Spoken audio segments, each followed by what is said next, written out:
ఇంత ఇబ్బంది పెట్టేటువంటి దిగజారిపోయేటువంటి పరిస్థితులు ఉంటాయి. అణుబాంబులు కూడా ప్రయోగం జరగవచ్చు. భూకంపాలు, తుఫాన్లు, అగ్ని ప్రమాదాలు, అన్ని రకాల ఇబ్బందులు వచ్చేటువంటి అవకాశం ఉంది.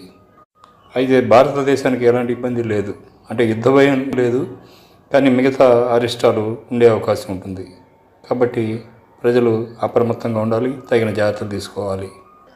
ఈ షష్టగ్రహ కూటం వలన అనారోగ్యాలు బాగా పెరిగి వైద్యానికి ఖర్చు అయ్యేటువంటి అవకాశాలు ఉంటాయి.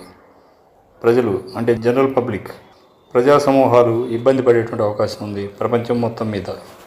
రాహువు, శుక్రుడు, శని వీళ్ళు రాక్షస జాతి. రవి, చంద్రుడు, బుధుడు వీరు దేవత సమూహం. అయితే కొన్ని కారణాల వలన బుధుడు కూడా తటస్థంగా ఉంటాడు, కానీ ఏ పక్కకి చేరడు. కాబట్టి రాక్షస బలం పెరుగుతుంది. శనిదేవుడు